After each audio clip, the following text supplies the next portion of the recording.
Oke. Selamat sore teman-teman semuanya. Salam sejahtera. Assalamualaikum warahmatullahi wabarakatuh. Selamat datang kembali di diskusi berseri di rumah virtual Unit Kajian Gender dan Seksualitas FISIP UI di Sober sesi kelima. Gak kerasa kita udah sampai ke sesi kelima. Mohon maaf sekali karena di 2 bulan lalu Genseks UI sempat vakum nih, nggak ngadain Sober. Nah sekarang di bulan September kami hadir kembali di sesi kelima menghadirkan 2 narasumber. Ini kalau di layar saya ada di kiri dan kanan saya. Ada Mbak Tika dan Mas Nurman. Yang hari ini kita akan membicarakan tentang film.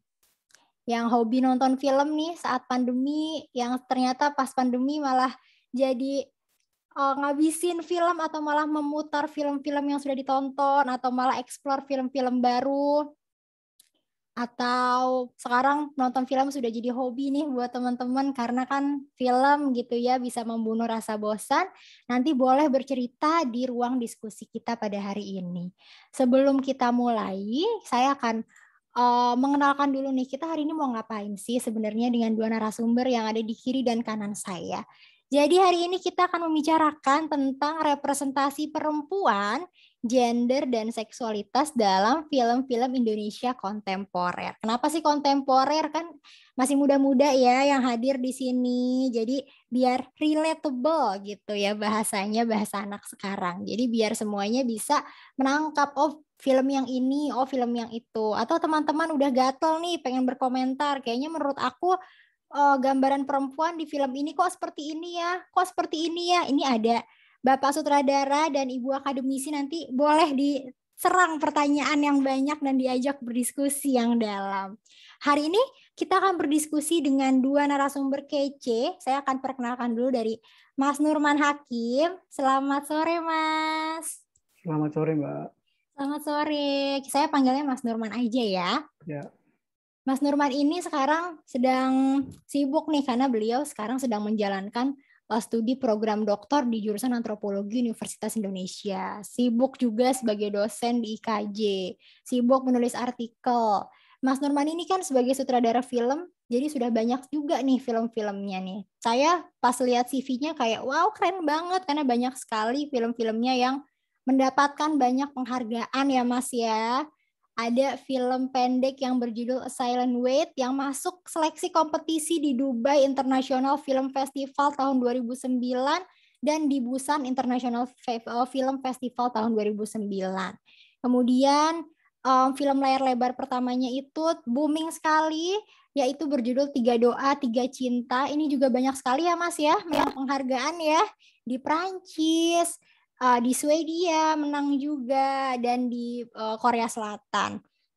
Tidak hanya itu, film Tiga Doa Tiga Cinta besutan Mas Nurman ini mendapatkan 7 nominasi dan termasuk nominasi film terbaik pada Festival Film Indonesia atau FFI, dan sudah diputar di 18 festival film internasional di berbagai negara. Keren sekali. Jadi sudah tidak diragukan lagi, ini kita kedatangan narasumber yang sangat wah keren banget pokoknya.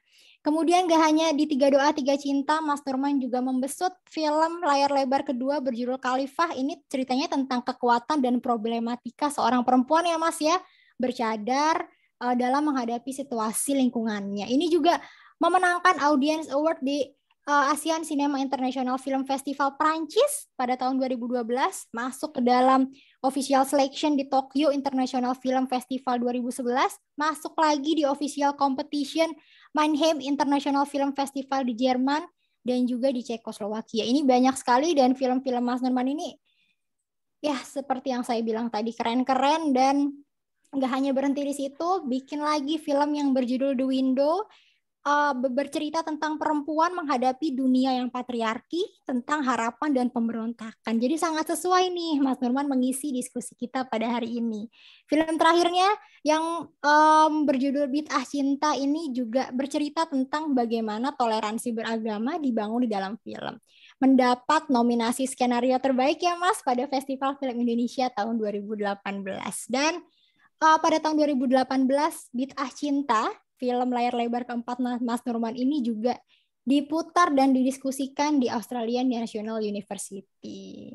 Jadi, wah, sudah tidak diragukan lagi kita bersama dengan narasumber-narasumber yang sangat-sangat keren sekali. Dan tidak hanya Mas Nurman nih dari sebagai sutradara film, kita juga kedatangan Mbak Dia Tika Yasih. Boleh disapa dulu Mbak. Halo. Halo. Mbak Dia Tika ini adalah PhD kandidat ya. Jadi kita ada yang yang sutradaranya, terus nanti kita juga akan ngobrol-ngobrol bersama dengan akademisi. Mbak Dia Tika ini seorang dosen di Departemen Sosiologi Universitas Indonesia. Siapa di sini? Siapa anak muridnya? Siapa yang hadir hari ini bersama dengan Mbak Tika? Selain sibuk sebagai dosen di Departemen Sosio, Mbak Tika juga berkecimpung di bidang penelitian bersama dengan Asia Research Center Universitas Indonesia ya Mbak ya. Sudah banyak sekali menerbitkan tulisan dan sekarang sedang sibuk sebagai PhD kandidat, dan juga Mbak Tika ini juga menuliskan satu resensi film yang oke banget. Nanti mungkin bisa diceritakan lebih lanjut sama Mbak Tika. Mbak Tika pernah meresensikan film Ali dan Ratu-Ratu Queens, ya, film yang cukup booming nih di era pandemi ini, baru keluar juga di Agustus kemarin,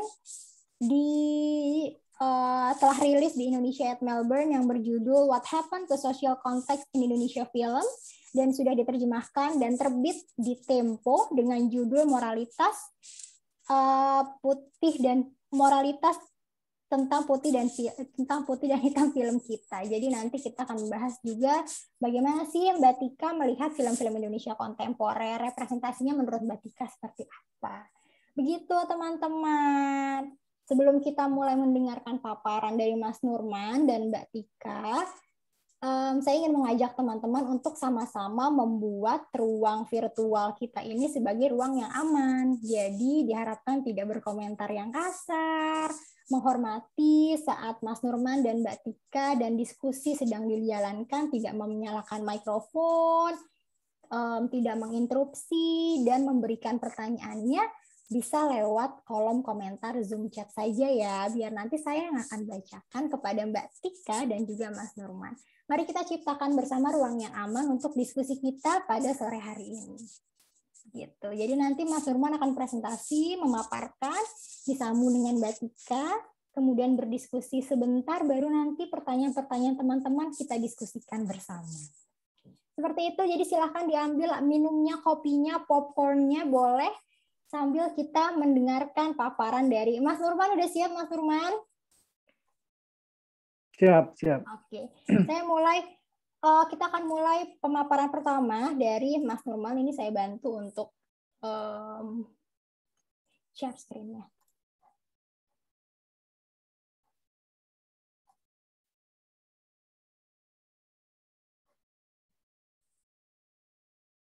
Silakan Mas, waktu dan tempat dipersilahkan. Oke, terima kasih Mbak Putri atas kesempatannya. Saya akan mulai saja yang langsung ya, biar lebih efisien waktunya. Jadi saya akan bicara sedikit teoritis untuk memberikan semacam landasan bagi percakapan kita nanti gitu ya. Jadi temanya itu adalah soal konsep feminisme di dalam film. Bisa ke slide selanjutnya, Mbak Tika. Next slide. Atau saya bisa kontrol dari sini. Oke. Yang kita kan tentu pasti sudah memahami gitu ya tentang konsep feminisme secara umum. Dia kan semacam advokasi yang menyerukan agar hak-hak perempuan dihormati dan sejajar dengan laki-laki. Nah, sementara kesetaraan gender menyerukan akses yang sama terhadap hak dan peluang oleh laki-laki dan perempuan. Jadi kalau kita bicara soal feminisme, maka itu biasanya akan turut serta kita bicara soal gender gitu.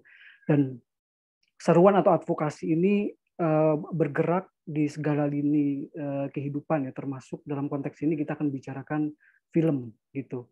Nah, bisa next slide Mbak Tika.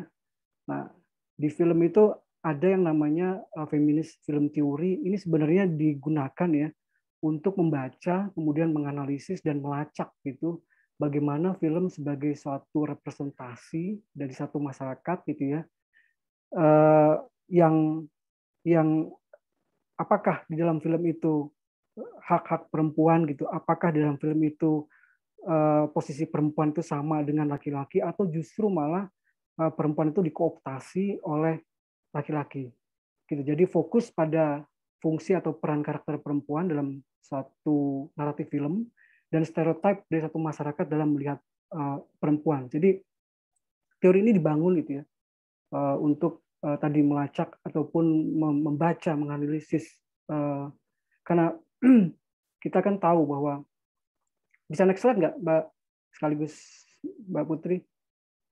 Nah, kita tahu bahwa apa namanya, film itu adalah satu representasi gitu. Kalau menurut Laura Mulvey itu, dia berpendapat film atau sinema itu merefleksikan suatu kondisi sosial masyarakat. Dengan demikian, sinema juga bisa merefleksikan masyarakat yang patriarkal. Jadi kalau bicara soal konsep feminisme dalam film, itu akan selalu mengacu pada Laura Mulvey. Kalau dalam ilmu sosial itu pasti nama seperti Weber gitu misalnya, atau Talcott Parsons gitu ya, itu akan selalu dibicarakan dulu. Nah, kalau di dalam feminisme itu Laura Mulvey selalu dibicarakan, meskipun teorinya kemudian banyak mendapatkan kritik, tapi dia bisa dikatakan semacam jangkar gitu untuk membicarakan konsep-konsep ini.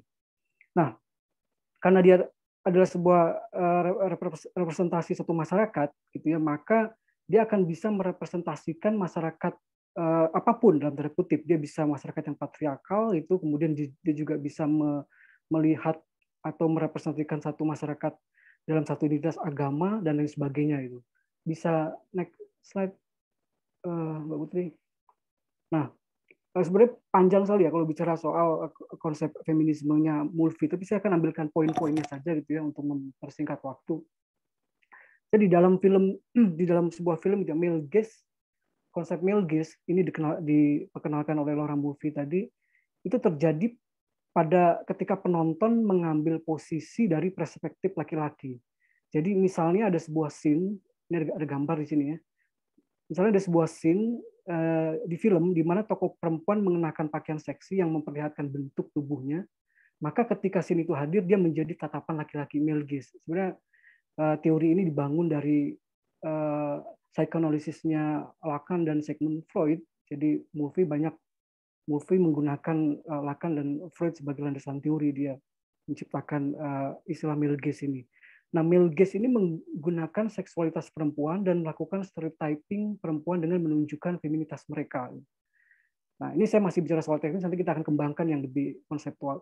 Nah, male gaze ini meletakkan perempuan sebagai objek dan kenikmatan visual laki-laki. Jadi visual pleasure. Jadi gaze atau tatapan dari kamera adalah male gaze, tatapan laki-laki. Itu. Nah, contoh yang paling mudah adalah kita lihat di gambar ini gitu ya. Misalnya ada gambar kaki, itu kita tahu ini gambar kaki perempuan kan, karena meskipun gambarnya agak kepotong, dia menggunakan high heel, lalu kemudian kita lihat ada laki-laki berada di sana, maka penonton itu akan melihat perempuan ini gitu seperti halnya karakter melihat perempuan itu dan lain sebagainya. Nanti saya akan elaborasikan lebih lanjut. Bisa ke next slide. Di slide selanjutnya ada. Nah, dengan begitu maka jelas ya di dalam teori film feminis ini male gaze ini mengekspresikan ketidakseimbangan power relation antara laki-laki dan perempuan, karena konsep kamera itu, tatap gaze itu sendiri sudah mengandung tatapan laki-laki, male gaze gitu satu. Bisa next slide Mbak Putri. Nah, di esainya Mulvey yang berjudul Visual Pleasure and Narrative Cinema, esai panjang itu, secara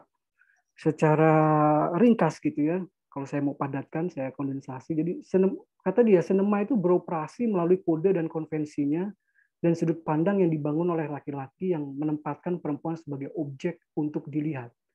Oleh karena itu, penonton mengidentifikasikan diri dengan protagonis laki-laki.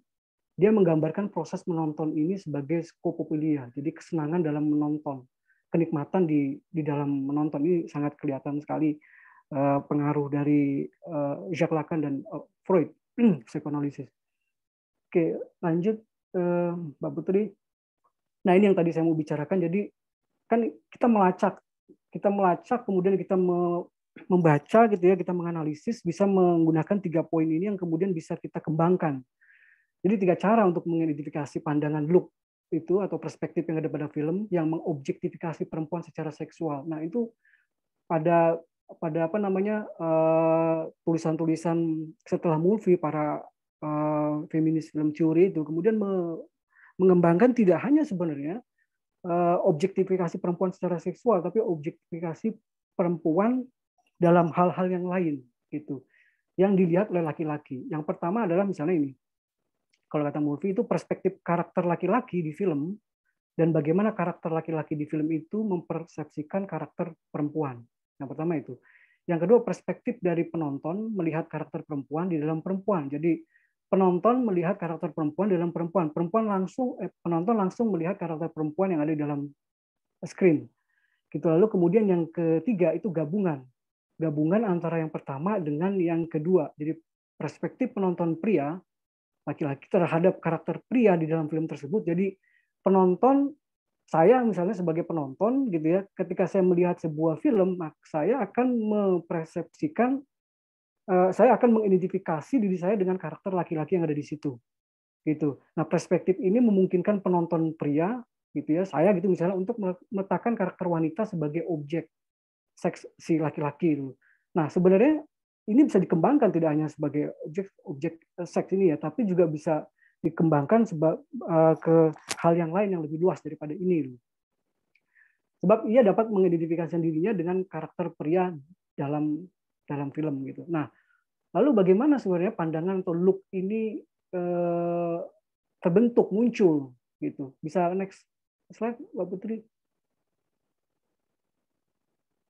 Ya, bagaimana look ini bisa terjadi. Nah, kalau kita bicara film kan ya, kita breakdown gitu, kemudian kita pretelin gitu, bagaimana film itu terbentuk gitu, itu ini bisa sangat panjang pembicaraan, tapi saya akan coba untuk ringkas. Jadi ada yang namanya film sebagai sebuah film utuh gitu ya, sebagai sebuah formal system, dia ada yang namanya calon bentuk sebenarnya form, dan kemudian yang namanya style. Nah, calon bentuk itu adalah naratif. Kalau dalam bahasa yang sederhana ya, meskipun mereduksi, itu adalah skenario, itu adalah cerita gitu. Jadi kalau kita mau bikin film, kita punya skenario kan, ada cerita di situlah. Kemudian di dalam cerita itu, di dalam narasi itu ada yang namanya konten. Konten ini berisi satu ideologi tertentu, pandangan gitu, bahkan agama segala macam, nilai-nilai bisa dimasukkan ke situ. Dimasukkan baik secara sengaja maupun secara tidak sengaja.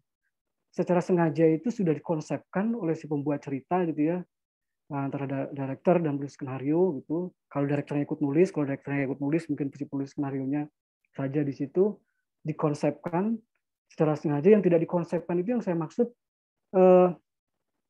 seorang filmmaker itu ya. Ketika saya bicara seorang filmmaker berarti dia termasuk penulis skenario juga ya, nggak cuma director.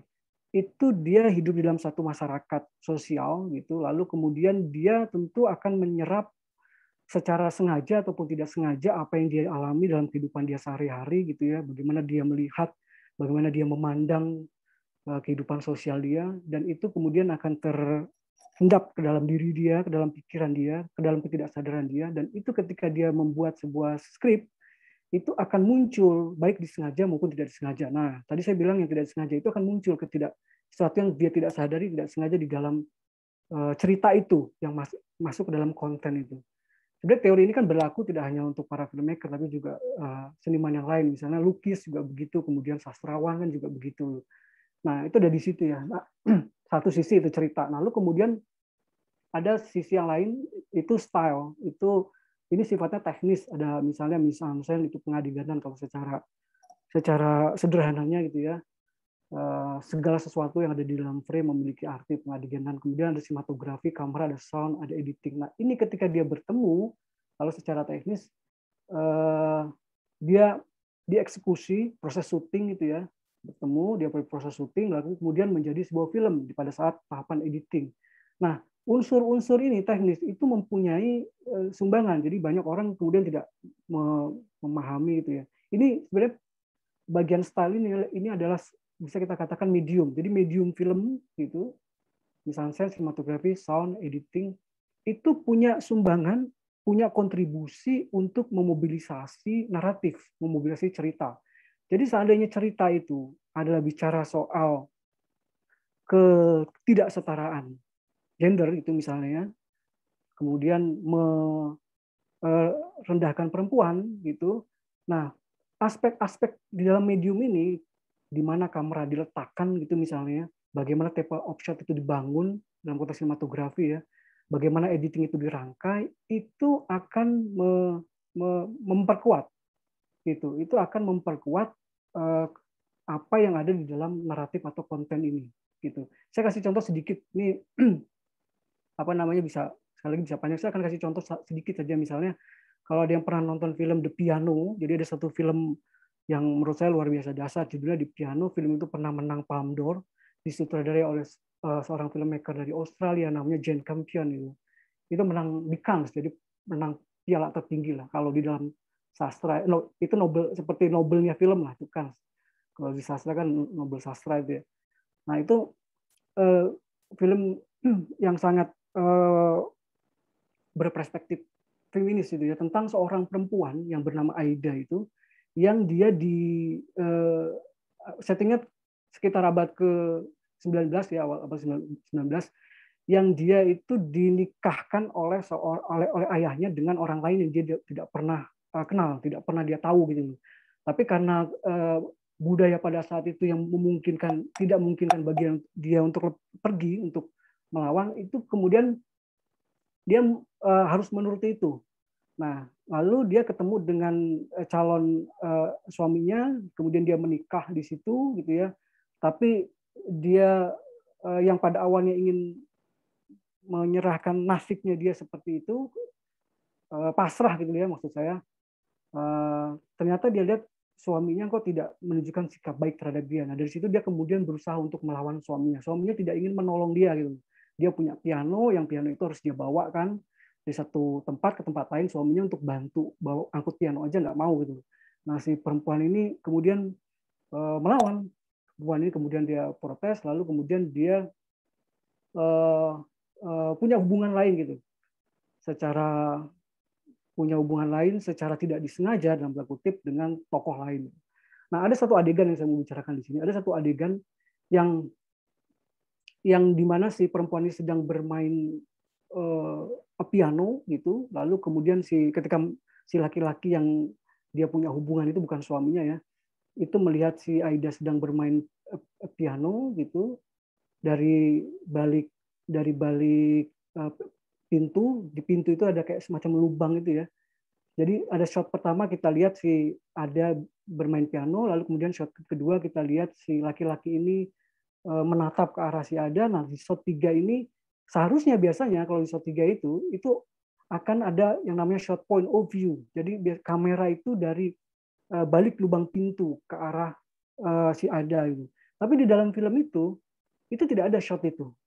Karena sutradaranya sangat meyakini itu jika dia menghadirkan shot itu sama saja dengan dia mengantarkan penonton gitu untuk mengidentifikasikan dirinya dengan tokoh yang ada di situ, dan dia menikmati tubuhnya Ada lewat lubang kunci itu. Tadi yang slide sebelumnya saya terangkan di poin ketiga itu ya. Jadi tokoh itu kemudian mengobjektifikasi perempuan yang ada di situ gitu melalui karakter yang ada di situ gitu. Dan sebenarnya banyak contoh-contoh lain di dalam film itu yang menarik sekali, yang bagaimana medium itu sendiri sebenarnya itu bisa memobilisasi naratif ini. Apakah dia bicara soal apakah dia ingin mengangkat kesetaraan perempuan gitu, ataukah justru dia ingin merendahkan perempuan gitu. Oke, bisa masuk ke next selanjutnya, bisa panjang. Terus berapa menit lagi Mbak Tika? Oh, Mas lanjut aja, santai aja Mas.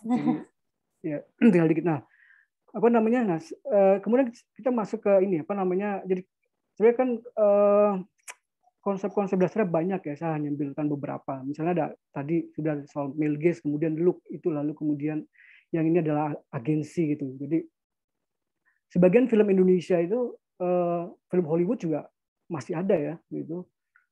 Dan banyak juga sih, apalagi film-film Hollywood yang di grade itu ya, yang apa namanya male protagonis mempunyai agensi, jadi yang menggerakkan plot gitu, yang mengendalikan cerita, yang mengendalikan situasi. Nah, sementara perempuan itu hanya mengikuti saja gitu.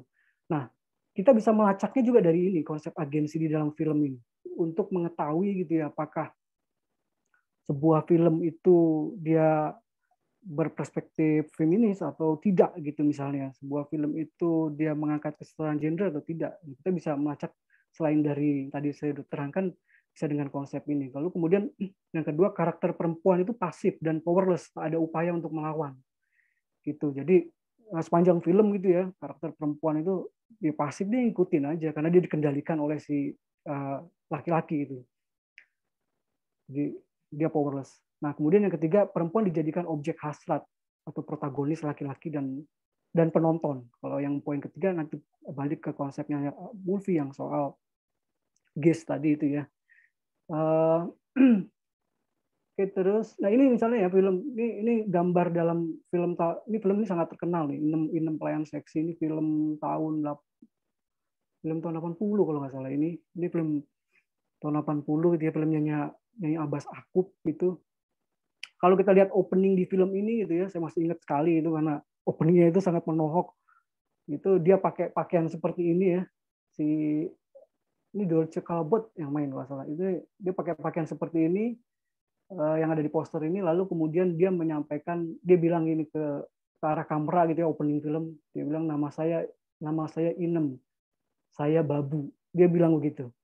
Nah, itu kemudian sepanjang film bercerita tentang dia sebagai asisten rumah tangga, orang kaya gitu, dengan pakaian yang seksi, terus kemudian si majikan itu selalu memperhatikan tubuh dia gitu ya.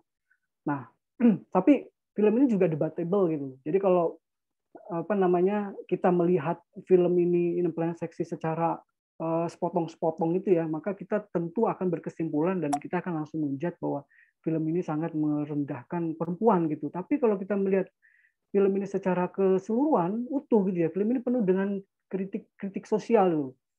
Dan saat itu film ini muncul, dibicarakan sekali ya, film ini dapat kritiknya juga beragam ya. Ada yang bagus, ada yang kritiknya juga tadi itu menyerang. Film ini dapat banyak penghargaan di Piala Citra kalau nggak salah. Nah, ke slide selanjutnya Mbak Tika. Slide terakhir kalau nggak salah. Nah ini ya. Nah ini nyambung dengan slide sebelumnya yang tadi saya maksud. Kan film itu adalah kumpulan peristiwa-peristiwa ya, shot, rentetan shot dia terkumpul menjadi scene, rentetan scene dia terkumpul menjadi sekuen, dia menjadi satu kesatuan naratif gitu. Nah, kalau kesatuan naratif itu yang kita pahami kan selama ini ya, apalagi misalnya kalau saya baca banyak review kritikus film gitu ya, dan juga misalnya gitu apa namanya bidang-bidang, bukan bidang-bidang lain, jadi orang-orang di luar yang mendalami studi film gitu. Nah, terkadang seringkali itu ketika melakukan satu kritik film gitu, menganalisis sebuah film, kemudian melupakan mediumnya. Padahal kalau kita bicara soal kesatuan naratif gitu, maka kita juga harus membahas juga medium itu sendiri. Tadi kan ada style, kemudian ada naratif. Nah, naratif yang tadi saya paparkan itu adalah cikal bakal naratif sebenarnya. Itu skrip itu. Nah, ketika dia sudah dieksekusi, dia menjadi sebuah bentuk film, maka analisis kita itu harus harus juga menyinggung gitu ya, harus memperhatikan aspek-aspek style itu, aspek-aspek teknis lah kalau bahasa mudanya itu, aspek-aspek medium itu sendiri itu. Nah, dengan demikian ketika kita bicara pemaknaan pada level naratif, maka jadi setiap kali yang saya maksud dengan naratif itu berarti bukan sekedar cerita ansih gitu ya, tapi juga termasuk medium itu. Maka tidak bisa sepotong-sepotong analisis film untuk mencari satu representasi, tidak bisa hanya adegan per adegan atau scene per scene, tetapi dia harus melihat dan memperhatikan keseluruhan naratif film. Makna satu adegan atau scene tidak berdiri sendiri, tapi terkait dengan makna pada scene sebelum dan sesudahnya. Jadi kayak tadi misalnya yang film Inem Pelayan Seksi itu, kalau kita lihat dia pada potongan-potongan adegan tertentu saja, maka sudah pasti ya penonton akan menjudge gitu bahwa film itu sangat merendahkan perempuan gitu. Tapi kalau kita meletakkan itu dalam konteks sosial yang lebih besar di dalam film itu gitu ya, itu kita akan punya arti yang lain dan yang tidak hitam putih, yang kompleks gitu. Nah, ini misalnya contoh, ini film yang baru saja ditulis oleh Mbak Tika ya, Ali Ratu Queen. Lalu ini film-film yang tokoh utamanya, protagonisnya adalah perempuan, kemudian digerakkan oleh perempuan. Ada film Pastel Berbisik tahun 2004 kalau nggak salah. Lalu kemudian ada ini baru, lalu ada The Window, ini film saya nih. Jadi harus saya masukkan di sini kan, di tahun 2016. Ini karakternya perempuan. Jadi ini cerita tentang bagaimana kekuatan perempuan, ya, seorang perempuan, seorang anak itu tinggal di Jakarta gitu, lalu suatu ketika dia mendapat sebuah berita gitu kan, dia harus pulang kampung di Jogja. Nah, ketika dia sampai di kampungnya itu di Jogja, di rumahnya, dia berhadapan dengan orang tuanya gitu loh, orang tuanya yang sangat dominan gitu ya. Dia berusaha untuk membawa ibunya, adiknya itu mendobrak dunia yang patriarkal itu yang ada di desanya gitu, yang ada di Jogja sana gitu. Lalu kemudian ada film Berbagi Suami. Nah, film Berbagi Suami gitu misalnya ya, bicara soal perempuan, karakter perempuan. Para kritikus gitu atau orang yang mengkaji film ini, orang yang membuat skripsi, tesis atau disertasi, itu pun juga terbelah pemahamannya.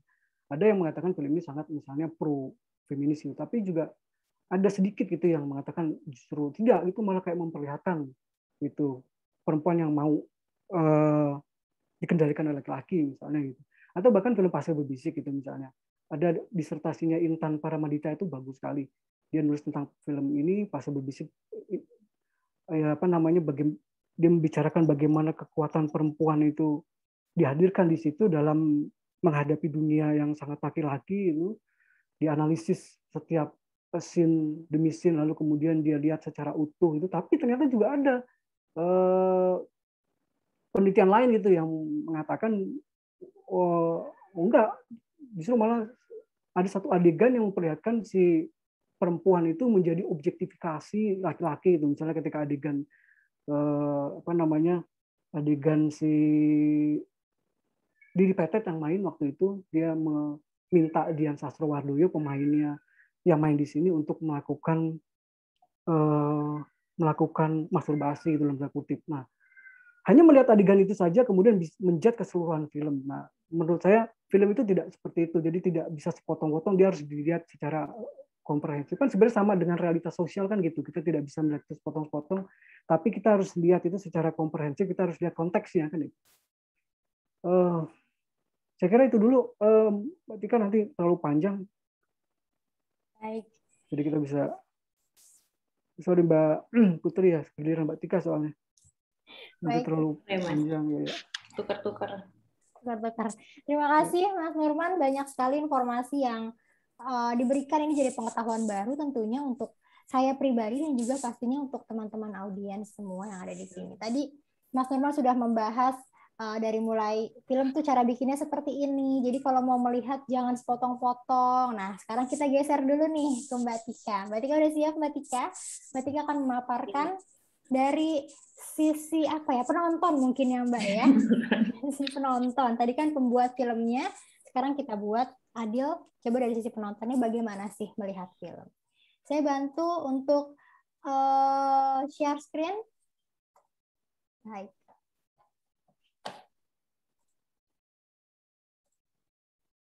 Silakan Mbak. Oke, makasih Putri dan Mas Nurman, menarik sekali paparannya.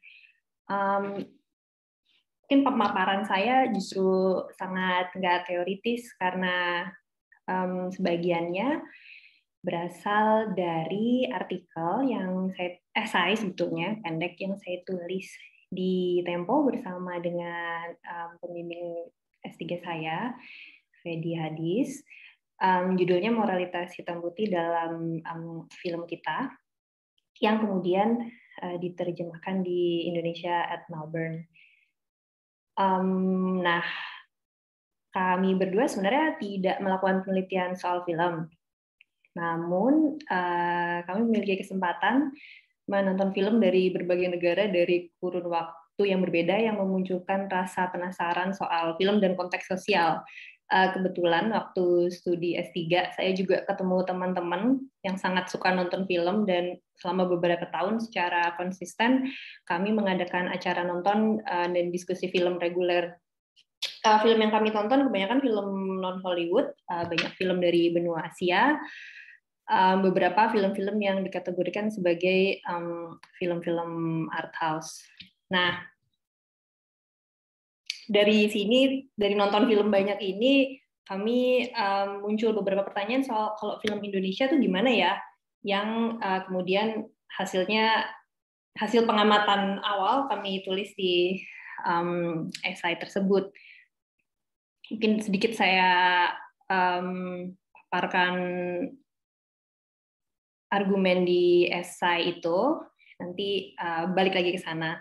Jadi yang beberapa hal yang kami lihat kecenderungannya film-film Indonesia seringkali memberikan solusi yang sederhana untuk karakter-karakter laki-laki dan perempuan dalam film. Misalnya tadi Mas Nurman ngomong soal hilangnya agensi perempuan. Nah, kadang-kadang yang kami lihat agensi muncul, tapi terus kok kayak lepas dari struktur gitu. Jadi seakan-akan si tokoh bisa dengan kebaikan hati dan ketulusan hatinya melakukan perlawanan terhadap sistem yang patriarki. Yang kita tahu dunia sosial nggak sesederhana itu. Agensi ada, tapi seringkali dibatasi oleh kondisi-kondisi struktur. Nanti saya cerita lagi gimana hal-hal yang kami tulis dalam esai itu. Nah, sebelumnya saya mau cerita dulu beberapa 1-2 film yang saya tonton waktu bersama teman-teman dalam kelompok diskusi film itu. Boleh minta digeser ya slide-nya, Putri. Oke. Yang pertama, misalnya salah satu yang saya suka adalah Ingmar Bergman. Film-film ini menurut saya menarik karena menampilkan tokoh laki-laki dan perempuan yang karakter, peran gendernya, dan seksualitasnya kaya nuansa. Hal yang menarik juga adalah konteks sosial historis yang terlihat kuat mewarnai perkembangan karakter dalam film, yang menurut hemat kami berdua kadang-kadang seperti tidak kelihatan di film-film Indonesia yang kami tonton. Nah, misalnya di film Ingmar Bergman, dia adalah sutradara film Swedia, sudah meninggal. Salah satu filmnya misalnya The Silence, ini diproduksi tahun 63, cerita soal perjalanan 2 saudara perempuan yang lebih muda diceritakan sensual, punya anak laki-laki. Kakaknya digambarkan lebih serius, akademis, tapi sakit-sakitan. Nah, filmnya fokus pada konflik kedua tokoh. Mereka digambarkan mengalami keresahan, dan konflik muncul dari keresahan individual mereka. Tapi dalam penggambaran kedua perempuan ini nggak ada yang lebih baik ataupun yang lebih buruk. Mereka digambarkan sebagai ya karakter yang punya baik dan buruknya sendiri, perempuan yang punya baik dan buruknya sendiri. Juga kesan kuat yang saya tangkap dari situ, keresahan kedua tokoh adalah produk konteks sosial pada masa itu, yaitu hancurnya berbagai kota di Eropa, khususnya Hamburg, pasca Perang Dunia Kedua. Minta tolong digeser slide-nya, Putri. Terima kasih. Nah, ini film lain, sutradara lain yang saya jadi ingat waktu diminta untuk jadi pembicara di sesi ini. Itu dari Spanyol, Pedro Almodóvar. Dia kerap mengangkat tema seksualitas. Film yang baru, 2 yang terbaru, Misalnya Pain and Glory, produksi 2019, merupakan semi biografi. Film ini bercerita soal seorang sutradara yang gay yang sedang mengalami kebutuhan dalam berkarya. Dia mengalami kemunduran fisik dan mental. Nah, di film ini yang menarik, tidak ada adegan seksual yang kontroversial atau drama yang mengharu biru, namun ada cerita-cerita soal pacar lama yang datang untuk mengobrol, juga kilas balik si sutradara ini soal kesadaran awal tentang kesadaran dia tentang orientasi seksualnya di masa kecil. Nah, itu dikontraskan dengan kondisinya di masa sekarang yang sakit-sakitan dan mengalami kebuntuan dalam berkarya. Saya baru tahu belakangan kalau Almodovar merupakan bagian dari anti-fascist counter-cultural movement setelah jatuhnya rezim Franco di awal 70-an. Nah, rezim ini memang merepresi kelompok marginal dengan menggunakan doktrin agama. Nah, saya juga baru tahu ternyata belakangan bahwa filmnya dia dikenal mewakili kelompok yang termarginal, umumnya para gay. Nah, dari nonton film macam-macam, saya dan Fedi kerap diskusi kalau film-film Indonesia gimana ya, terutama dalam konteks yang dalam situasi di mana keislaman semakin menanjak di Indonesia, bagaimana juga dengan di negara-negara lain. Kami bertanya-tanya kalau laki-laki dan perempuan gambarannya gimana sih? Terus sejauh mana karakter mereka ditempatkan sebagai produk dari konteks sosial di mana mereka berada. Diskusi ini terjadi karena Fedi selama beberapa tahun studi soal populisme Islam di Indonesia dan Middle East. Saat itu kami juga sedang berpikir gimana menggabungkan penelitian kami soal prekariat dan populisme Islam. Nah, minta tolong digeser lagi slide-nya. Dari hasil pencarian, kami menemukan beberapa film bernuansa Islam di Netflix, Netflix Indonesia. Kami pikir film-film tersebut bisa menjadi awal menjawab keingintahuan kami. Nah, Netflix juga kami pikir jadi media streaming film yang semakin populer, apalagi di era pandemi, di mana orang-orang nggak bisa pergi ke bioskop. Nah, jadi kami pilih film yang kelihatan populer di Netflix untuk diamati. Nah, ada 2 film yang kami pilih, itu Ali and Ratu-Ratu Queens dan Leila Majnun. Kebetulan Ali and Ratu-Ratu Queens baru keluar ya, jadi konteksnya lumayan kontemporer. Nah, hasil refleksi yang kami tulis dalam esai yang kemudian terbit di Tempo. Yang kami temukan secara sederhana, film-film tersebut memberikan jawaban-jawaban mudah bagi dilema yang dialami oleh para tokoh. Dilema-dilema ini sebenarnya berasal dari berbagai kontradiksi dalam dunia sosial yang berubah, yang ada benturan-benturan. Misalnya, memang film Alien Ratu-Ratu Queens menggambarkan secara simpatik pergulatan perempuan imigran Indonesia dalam mengejar American Dream, karena si tokohnya digambarkan meninggalkan keluarganya untuk mengejar mimpinya menjadi penyanyi. Nah, tapi film ini cenderung memberi solusi mudah untuk konflik batin para tokoh. Jadi Ali, mungkin teman-teman juga udah pada nonton, si Ali yang ditinggal ibunya ke Amerika untuk mengejar karir, yang awalnya marah kepada ibunya karena kok meninggalkan dia dan ayahnya, ternyata dia bisa berdamai dengan ibunya bahkan menemukan pacar baru di New York. Jadi Ali pergi ke New York, sempat berantem sama ibunya, terus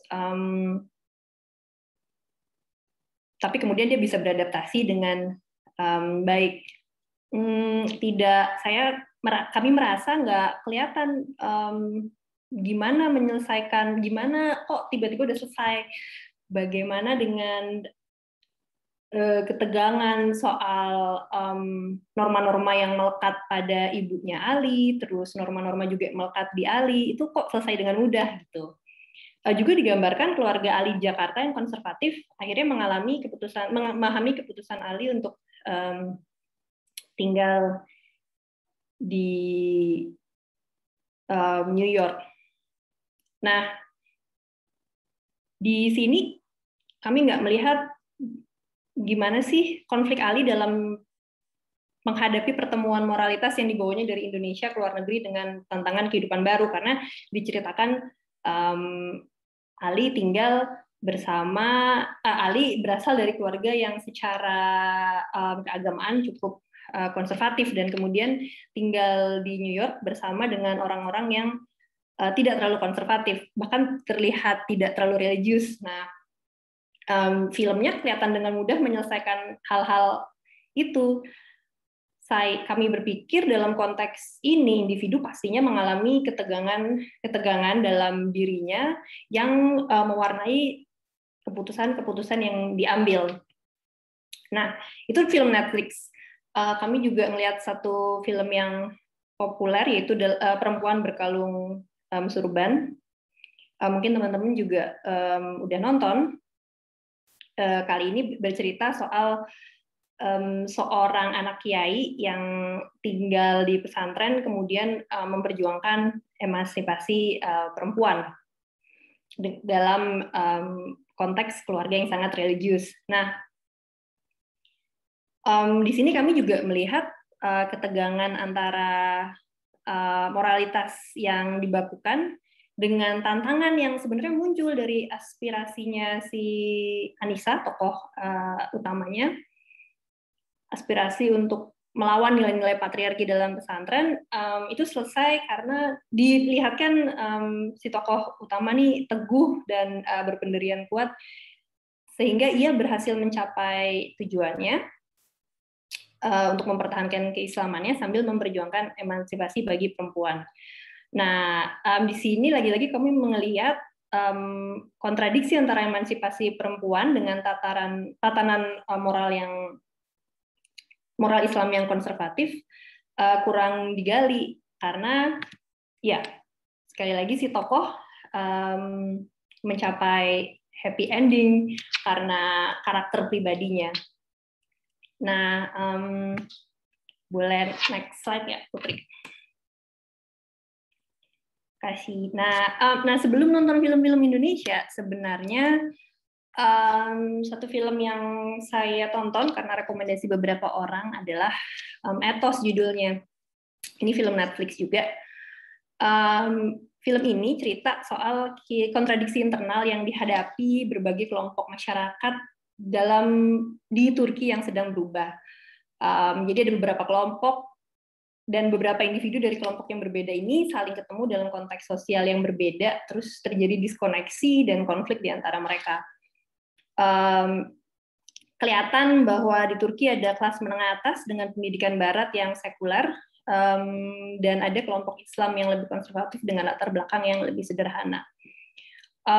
Nah, ketika tokoh-tokoh ini bertemu dan berkonflik, tidak ada pahlawan, karena ternyata semua karakter punya bias dan prejudis masing-masing terhadap orang dari kelompok yang berbeda. Nah, ada yang mengatasi dengan konflik, ada juga yang membangun jarak dengan orang lain, bahkan keluarga terdekatnya. Pada akhirnya, mereka harus menerima bahwa mereka harus hidup dengan perbedaan-perbedaan itu, dan beberapa memang tidak bisa berdamai. Salah satu tokoh yang menarik di sini misalnya anak perempuan seorang hoja. Hoja itu seperti pemuka agama di desa di Turki yang ternyata orientasi seksualnya adalah dia menyukai perempuan, anak ini juga perempuan, anak perempuan Hoja ini. Nah, karena dia lama tinggal di kota, jadi pertemuan dengan ayahnya juga jarang sekali. Nah, di film diceritakan akhirnya dia terus terang kepada ayahnya, bukan soal kecenderungan seksualnya, tapi soal keputusan dia melepas kerudung. Nah, soal kecenderungan seksualnya dia masih tidak bisa berterus terang kepada ayahnya. Di film digambarkan ayah dan anak akhirnya ya hidup terpisah, ayahnya tinggal di desa, anaknya di kota. Mereka tidak berkonflik, terlihat tidak paham, tapi berusaha saling memahami satu sama lain. Nah, ada juga satu film yang menarik di Netflix, judulnya Claire Obscure.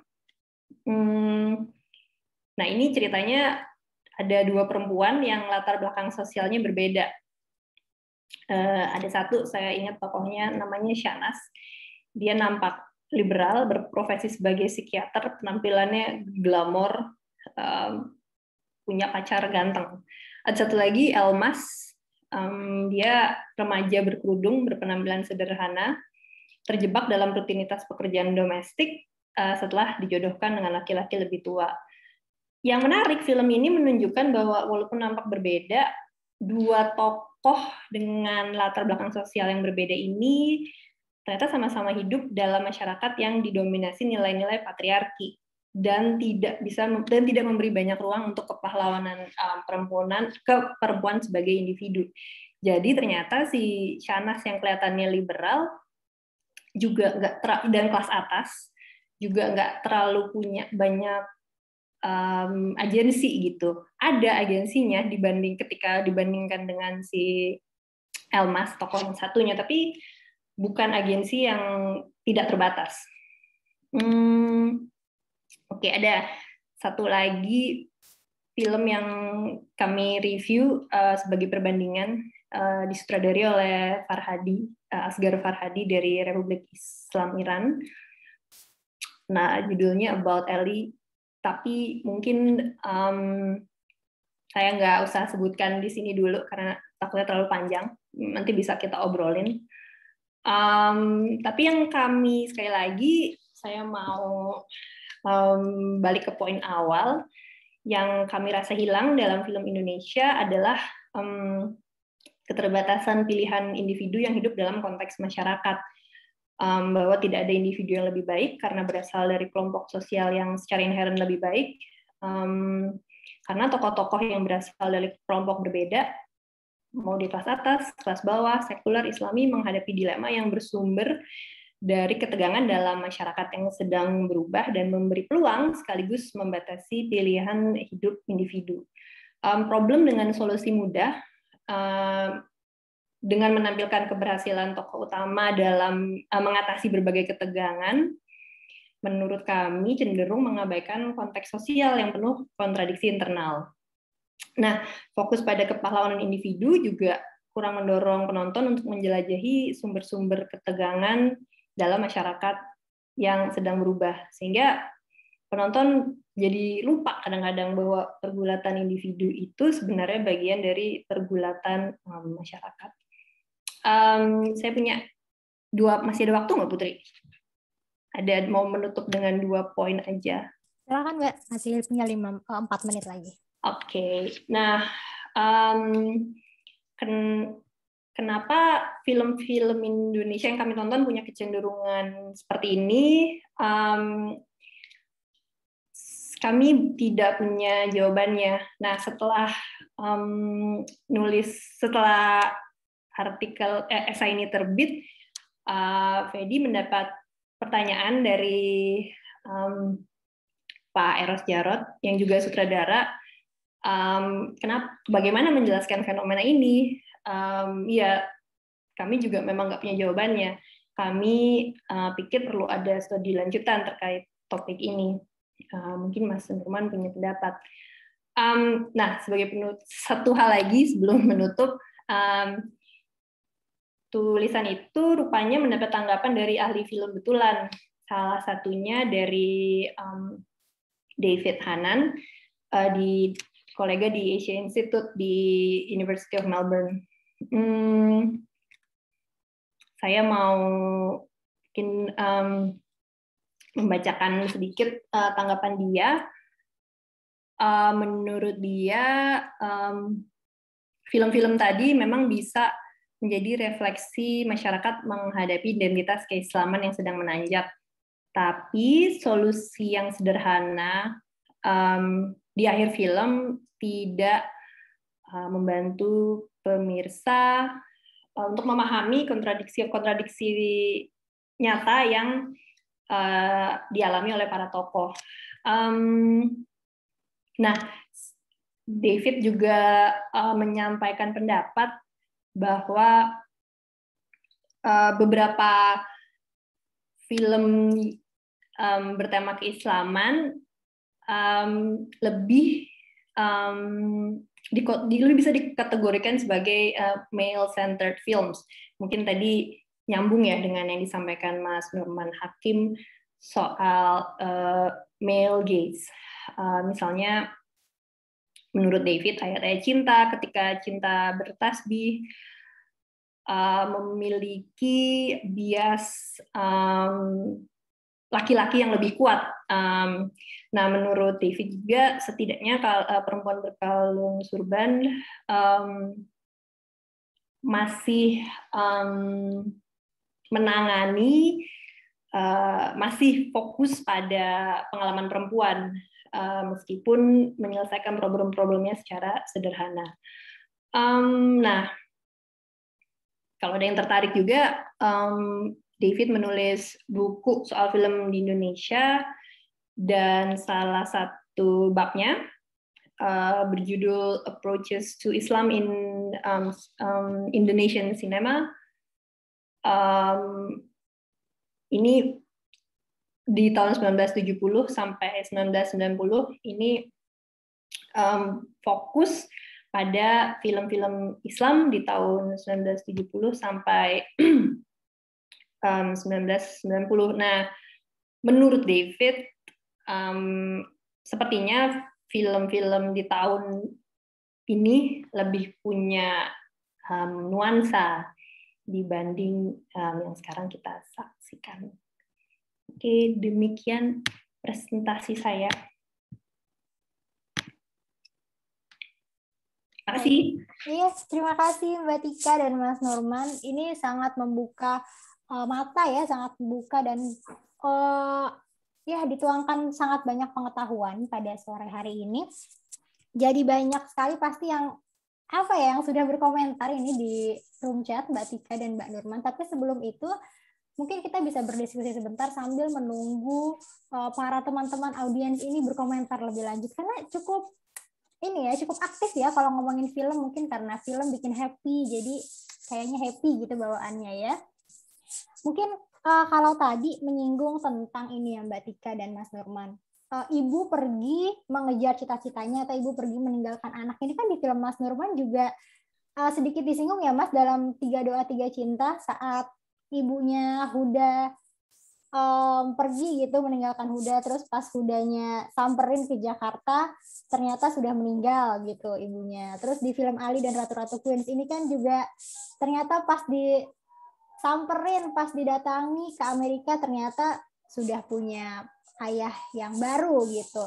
Sebenarnya kalau menurut Mas Nurman dan Mbak Tika, ini sebenarnya merepresentasikan gak sih Mas kehidupan perempuan tuh seperti ini gitu, sebenarnya seperti itu kah, atau memang ya ini gambaran film yang ya udah kita mau gambarkan seperti ini aja gitu. Mungkin dari Mas Nurman dulu, silakan Mas.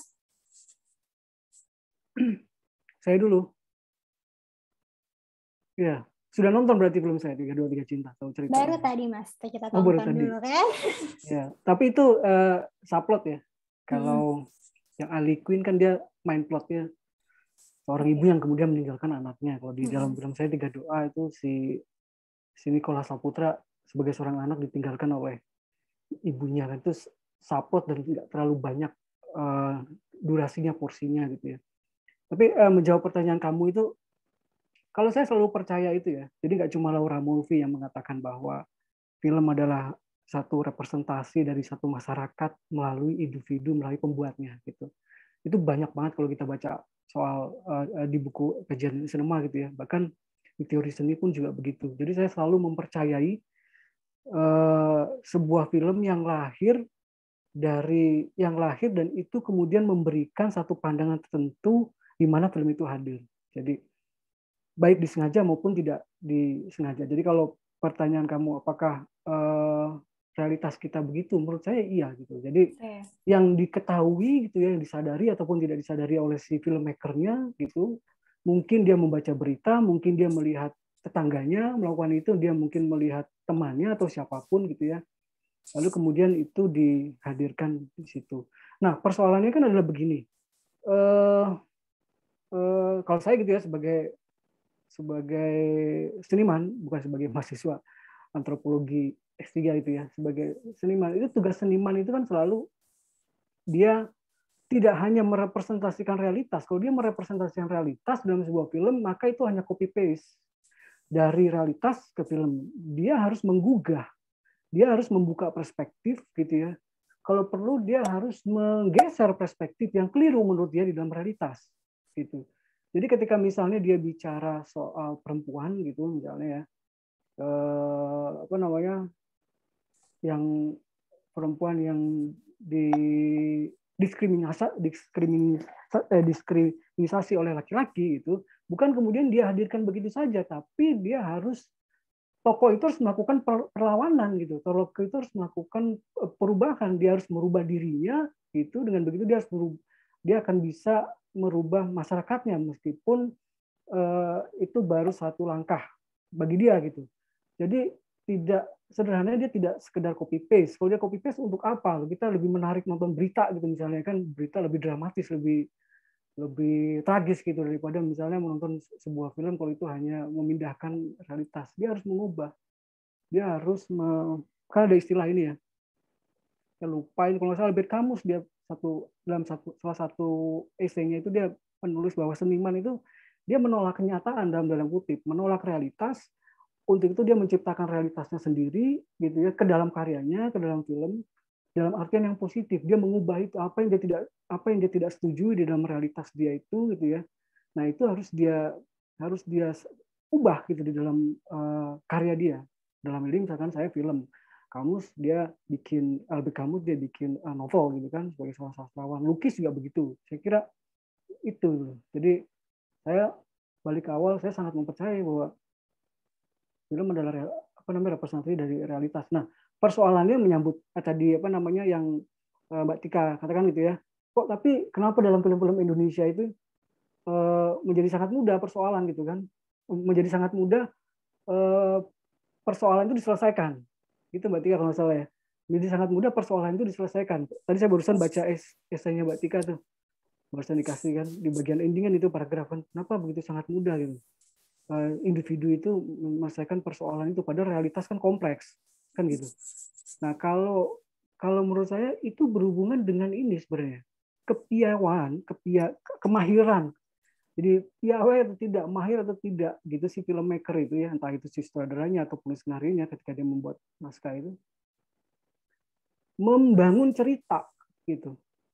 Jadi itu persoalan itu ada itu persoalan teknis juga gitu ya, persoalan keterampilan bagaimana dia membangun sebuah cerita gitu. Karena kan gini, kalau kita lihat tadi yang diagram saya buat itu ya, ada yang namanya naratif gitu ya, kemudian ada yang namanya konten, ada yang namanya bentuk, kalau dalam film ada yang namanya bentuk dan konten. Bentuk itu peristiwa yang terangkai dalam kejadian-kejadian terangkai itu. Lalu kemudian ada yang namanya konten itu dia dibawa oleh bentuk itu. Jadi konten itu bersemayam di dalam bentuk baik disengaja ataupun tidak disengaja gitu. Nah, kalau kita paham itu biasanya bagaimana membangun sebuah cerita yang menarik, berarti kan kita terampil, berarti kita akan diarahkan untuk tidak menyelesaikan persoalan tokoh itu dengan mudah gitu. Satu, lalu dengan demikian kita akan bisa dengan sendirinya memunculkan konten-konten gitu ya. Jadi belief kita gitu, ideologi kita, keyakinan kita di dalam bentuk itu. Gitu. Misalnya statement kita, biasanya di akhir film itu menjadi sangat penting. Itu sebuah statement. Ada istilah director statement gitu ya. Biasanya kuncinya itu ada di akhir film. Apakah dia misalnya kalau dalam penelitian saya gitu misalnya tentang identitas agama gitu, apakah dia seorang Islam yang fundamentalis ataupun tidak itu bisa kelihatan gitu apa namanya kayak kata kuncinya itu kayak semacam kesimpulan di akhir film meskipun harus dibaca secara keseluruhan dari awal sampai akhir. Saya kira itu. Baik.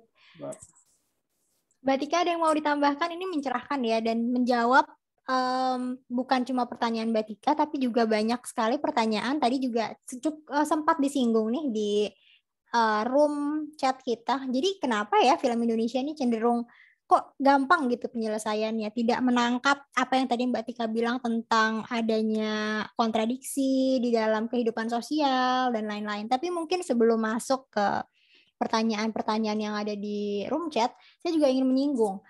Apakah salah satu film yang cukup fenomenal nih ya, mungkin tahun 2017 mungkin atau 2018, ada satu film yang berjudul Marlina.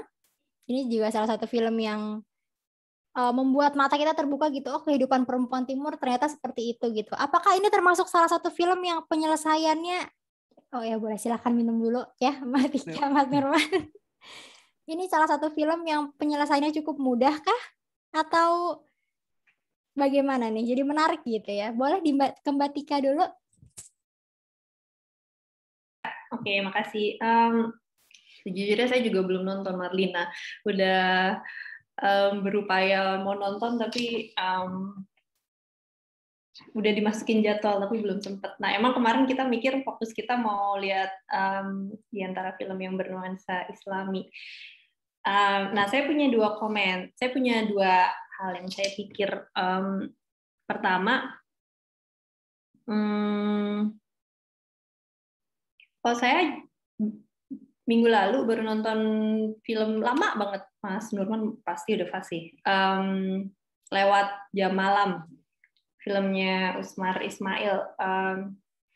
Nah, saya ngerasa di film itu yang dibuat di tahun 50-an ya, 50-an, kok saya merasa kok karakter plotnya tuh plot karakternya justru lebih rumit, lebih punya nuansa. Jadi itu ceritanya soal seseorang yang kecewa dengan kondisi revolusi. Dia sendiri mantan tentara, dulunya berjuang di medan perang, terus sekarang kecewa, dan akhirnya dia jadi pergulatan batinnya tuh kelihatan banget, sangat terlihat sampai pada akhirnya dia melakukan tindakan yang dianggap masyarakat pada saat itu sebenarnya pasti negatif gitu. Tapi film menjelaskan bagaimana konteks sosialnya itu mengkondisikan dia untuk merespon situasi-situasi sosial dan kekecewaan-kekecewaannya dengan cara itu. Nah,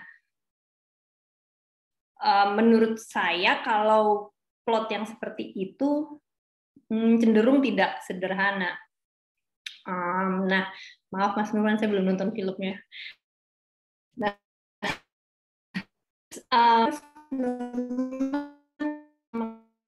itu kepiawaian si sutradara dan semua orang yang terlibat dalam film ya. Tapi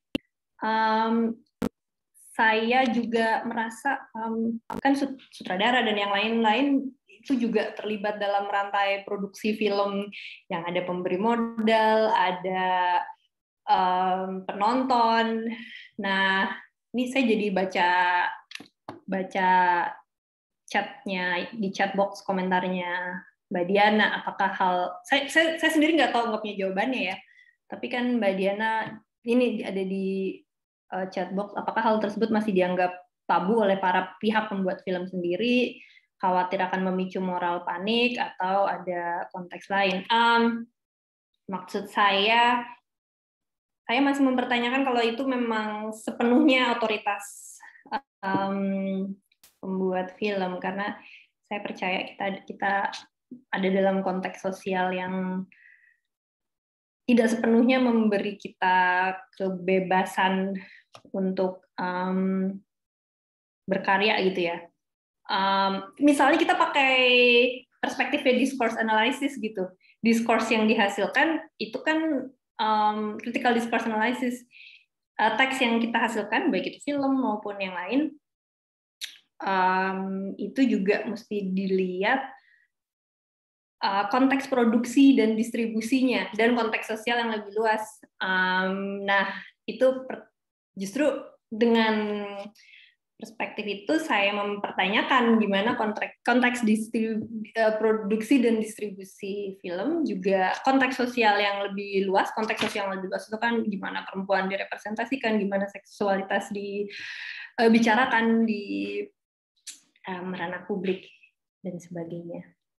Oke. Ya, bagus. Maksudnya Mbak Tika, banyak variabel lain selain si filmmaker itu ya, sutradara ataupun skenario, yang kemudian memunculkan cerita yang seolah-olah kok mudah diselesaikan gitu ya. Iya, karena satu hal yang satu waktu saya lihat Netflix, waktu saya mulai pertama-tama nyari film-film, tema yang paling banyak muncul adalah antara perjodohan, pokoknya tema perjodohan, pernikahan muda, dan ya tema-tema sejenis itu. Nah, baru kemudian agak nyari yang lain, ketemu yang lain, cuman juga agak bahwa tema-tema itu muncul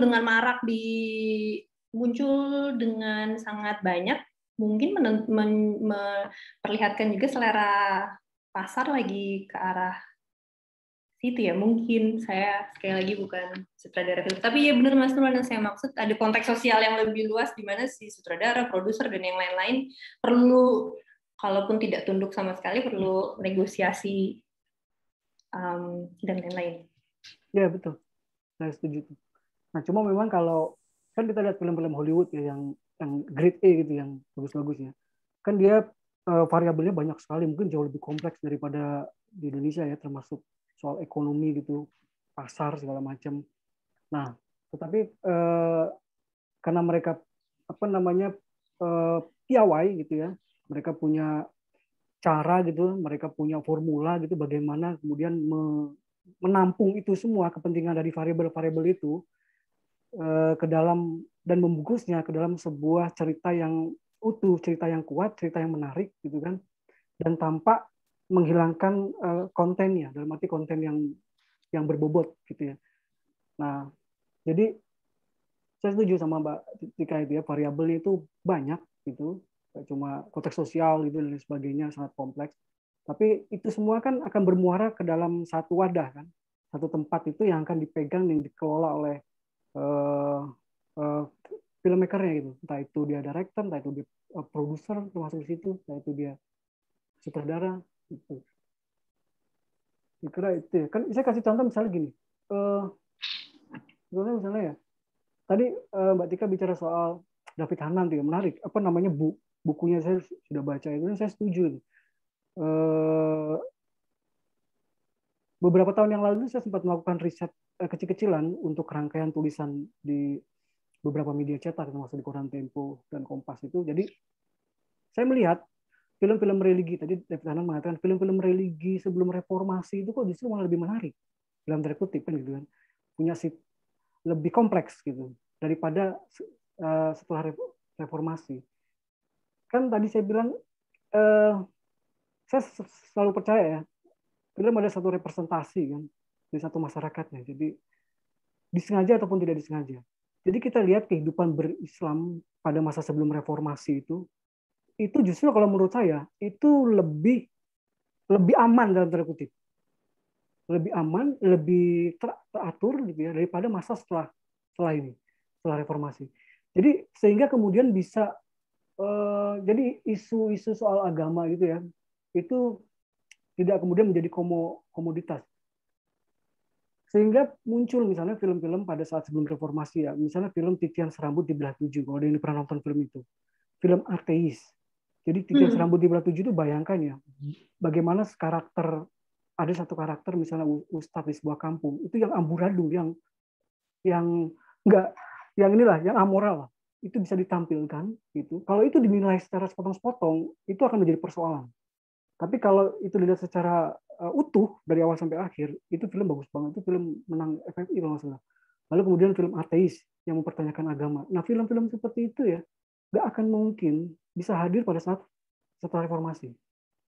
Itu ketika hadir pada saat setelah reformasi ini, bayangkan misalnya saya aja bikin film judulnya Khalifah di tahun 2011 ya.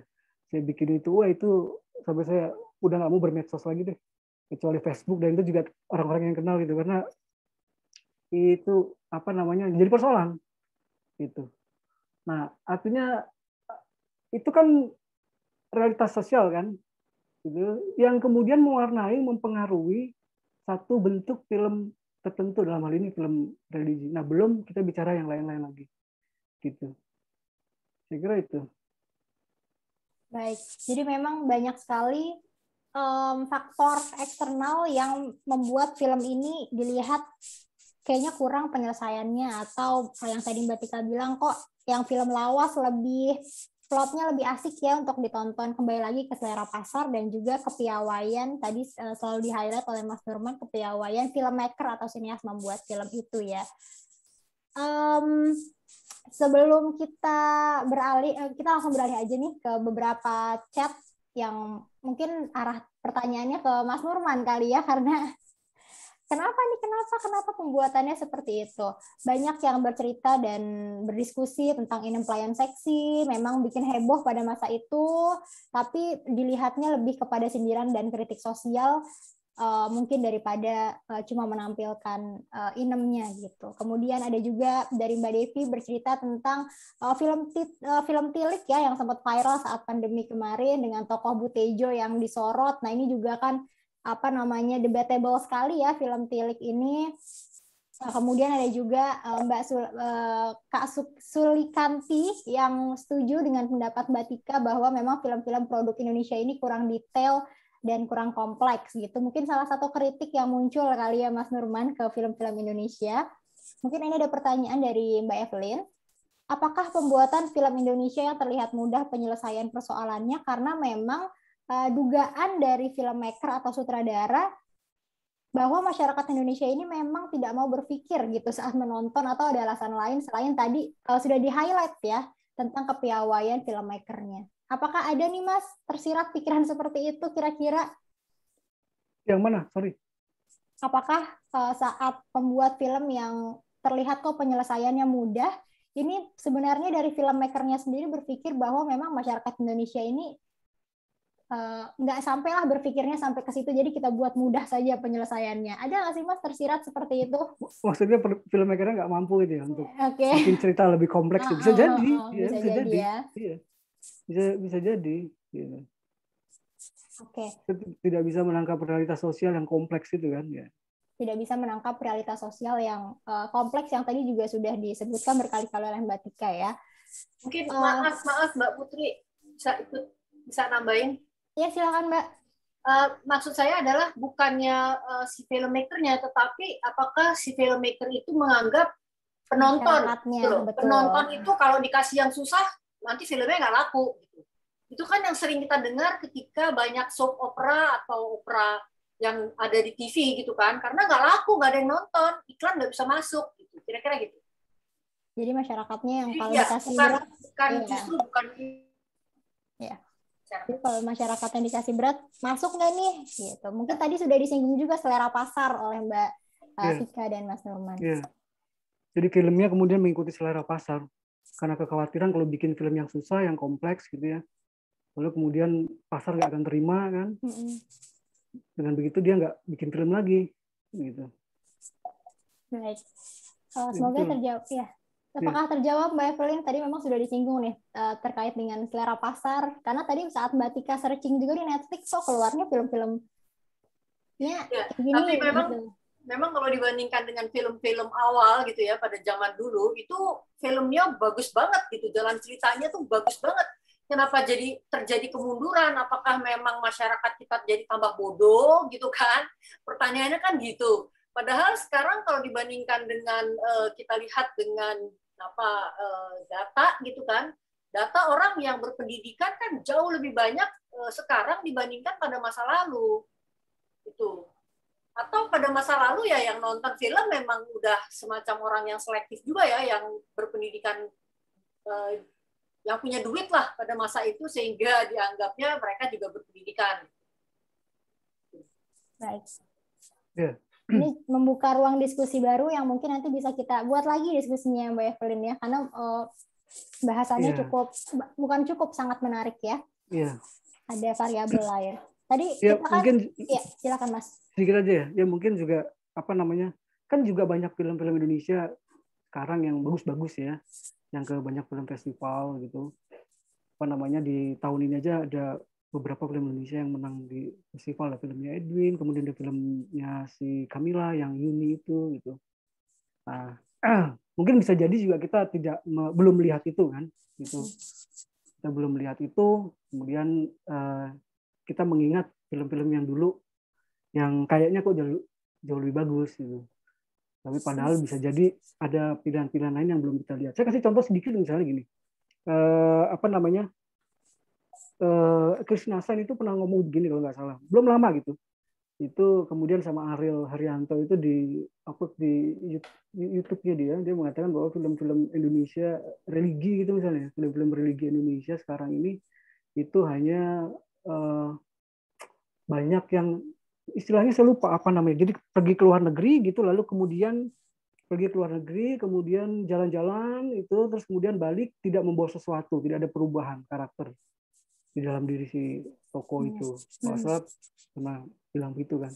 Nah, saya sempat waktu itu di media sosial, di Facebook gitu ya, saya mengomentari bahwa sebenarnya ada pilihan-pilihan lain gitu, film religi yang tidak seperti itu gitu loh. Nah, kemudian ditanya, apa ada filmnya? Yang mana? Terus saya bilang, ya ada beberapa, ada film A, B, C, dan juga ada film saya yang saya tidak pernah. Saya bikin 3 film dengan latar belakang religi gitu. Ada Terakhir Bita Cinta, kemudian 323 Cinta, kemudian ada Khalifah.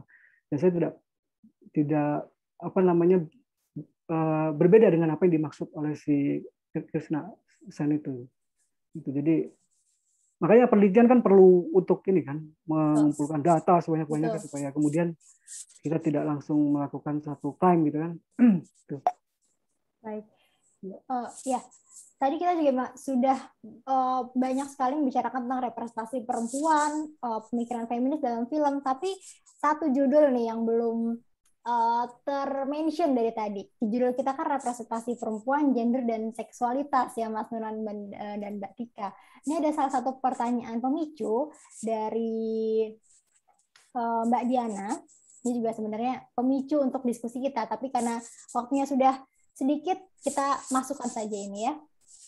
Ada sebenarnya kurangnya nuansa kompleksitas pergulatan moralitas tentang isu-isu seksualitas di dalam film Indonesia. Karena kan tadi Mbak Tika juga menyebutkan ya, salah satu filmmaker yang mengangkat tema seksualitas. Tapi apakah di Indonesia ini bisa dimunculkan film-film yang kompleksitasnya pergulatan moralitas tentang isu-isu seksualitas? Kenapa sih nggak ada saat ada film Kucumbu Tubuh Indahku kemarin? Ini kan moral paniknya luar biasa sampai ada petisinya dan segala macam.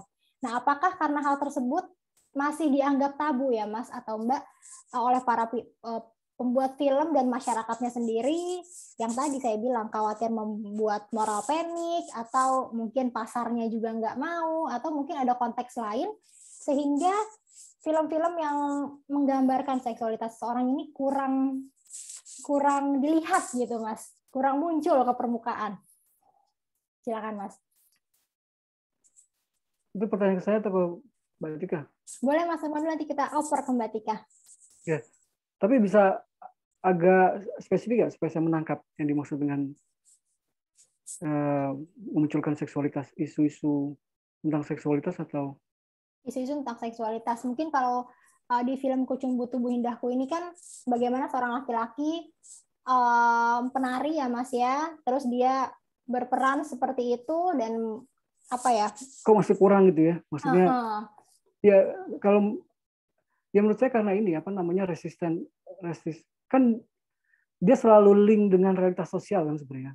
Film sebagai satu produk kebudayaan yang berangkat dari satu masyarakat itu, ketika dia hadir dia akan link dengan, dia akan bounce back ke realitas sosial itu. Jadi ketika di realitas sosial itu mayoritas wacana yang dominan itu tidak sama dengan apa yang ada di dalam film itu, maka akan terjadi namanya resistensi kan. Nah, makanya kenapa film Kucumbu Tubuh Indahmu itu kemudian kalau nggak salah itu kan diprotes kan. Salah satu kelompok tertentu Lalu kemudian dulu ada film tahun 2000, saya lupa judulnya, Lovely Man, yang tentang waria. Itu filmnya bagus itu. Tentang seorang waria yang dia meninggalkan anaknya waktu anaknya masih umur 4 tahun, kemudian anaknya itu perempuan, dia mencari bapaknya ke Jakarta, anaknya itu dari pesantren kan, pakai jilbab. Terus ketika ketemu bapaknya ternyata transgender itu, jadi waria itu. Itu diprotes kalau nggak salah, waktu itu mau diputar di Q Film Festival tuh, didatangi oleh pembela Islam, bubarkan. Jadi kemudian itu kan membuat, misalkan saya sebagai pembuat film ya, ketika saya mau mengangkat isu-isu seperti itu kan harus harus hati-hati, harus berstrategi lah gitu. Karena resistensi itu pasti ada, pasti akan ada. Gitu. Tapi jadi ya, silakan Mas. Ya sudah, itu dulu aja. Jadi memang ada resistensi juga ya Mas ya, karena memang moral paniknya tinggi sekali. Mungkin Mbak Tika mau berkomentar, karena kan tadi Mbak Tika juga menyebutkan satu filmmaker yang mengangkat tentang seksualitas nih, belum ke-mention nih kalau dari Indonesia. Tadi kan dari mana tuh?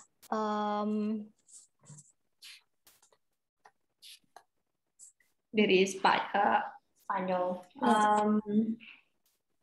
Iya, saya Almodovar ya, iya silakan. Pedro Almodovar.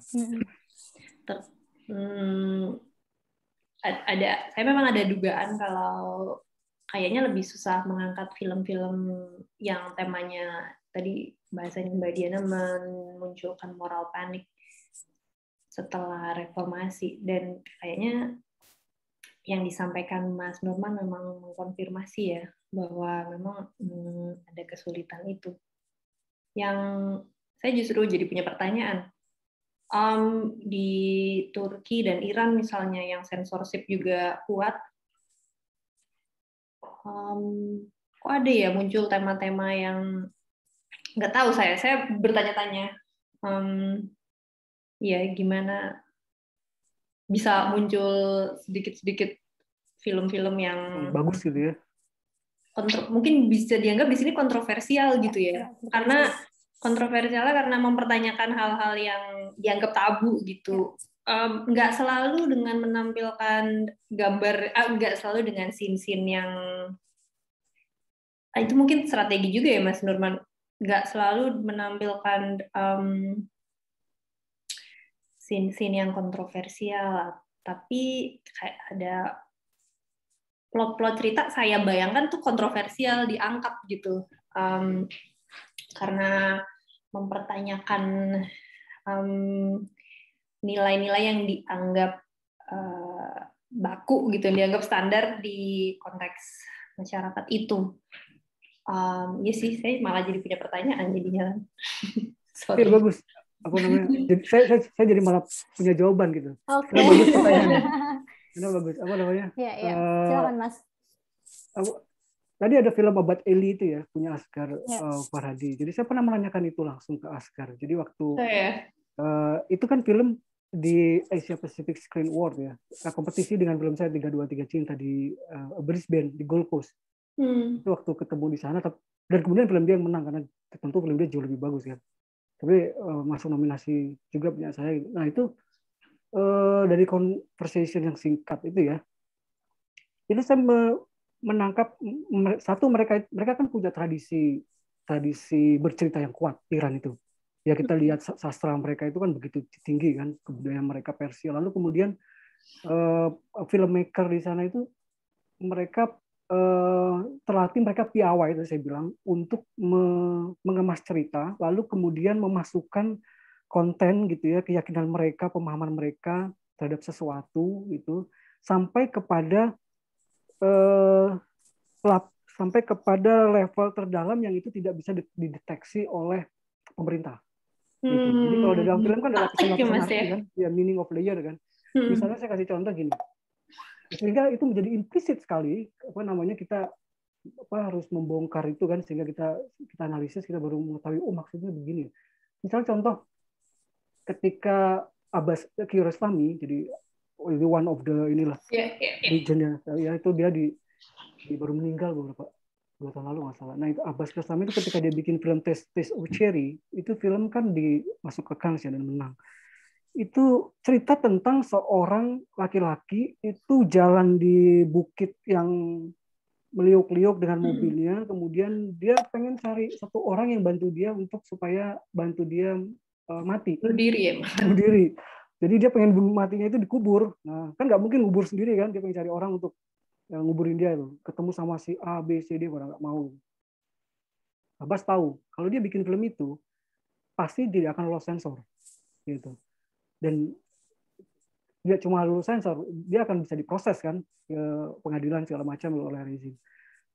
Nah, kita lihat di film itu kan ada ending. Jadi ketika si tokoh itu kemudian berhasil ketemu dengan seorang yang bisa membantu dia untuk membantu dia dikuburkan. Jadi dia masuk ke dalam sebuah lubang, sudah dipersiapkan, kemudian tanah itu menutup lubang itu, terus kamera itu gelap. Nah, kita anggap film itu kan selesai. Nah, ternyata film itu belum selesai. Ada suara cut gitu kan, suara si Abbas. Lalu diperlihatkan mereka sedang dalam proses syuting. Nah, itu untuk mensiasati, mereka bilang ini kan cuma bikin film, ditampilkan adegan itu. Gitu. Nah, itu sampai adegan, sampai hal seperti itu bisa mereka berstrategi loh. Tetapi ketika itu di festival, itu kemudian dimaknai lain gitu loh. Bahwa ada dunia di dalam dunia gitu, dan lain sebagainya lah gitu. Nah, dan ini juga ya kan banyak juga beberapa filmmaker misalnya kayak Jafar Panahi itu di penjara kan dia gara-gara dibikin film, terus kemudian ada yang lain gitu.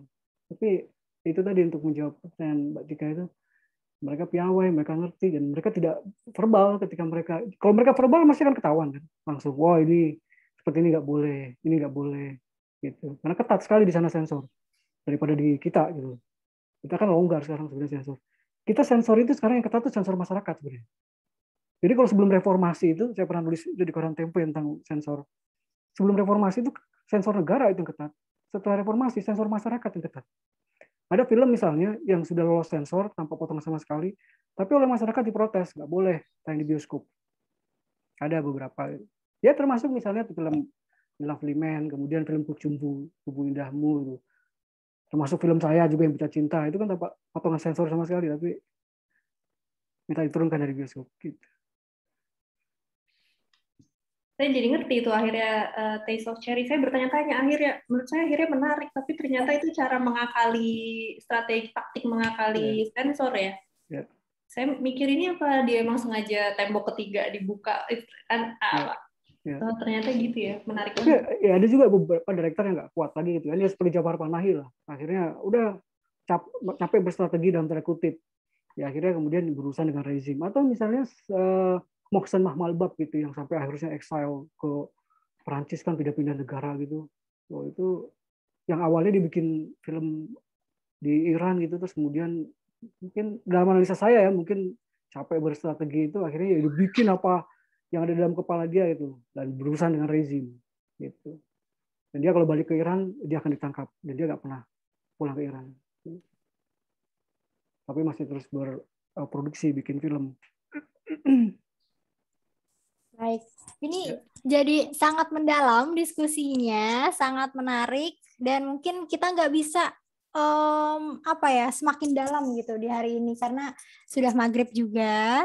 Jadi mungkin kalau misalnya ada sesi kedua ngomongin tentang film, tentang representasi perempuan, gender, dan seksualitas dalam film, mungkin nanti bisa kita undang lagi Mbak Tika dan juga Mas Nurmannya, karena sampai sekarang ini di box chat masih ramai sekali ya. Ada yang bercerita tentang film Selesai garapan Tompi kemarin yang debatable juga. Jadi mungkin benar kata Mas Nurman, sekarang sensornya ini ada di masyarakat. Kayak film Kucumbu Tubuh Indahku itu kan masyarakat yang mengeluarkan petisi, kayak filmnya Tompi masyarakat yang debatable. Tapi yang perlu digarisbawahi adalah perkataan Mas Nurman tadi bahwa analisis film untuk mencari suatu representasi itu tidak hanya boleh dilihat per adegan atau scene per scene, tapi harus memperhatikan keseluruhan naratif dari film tersebut.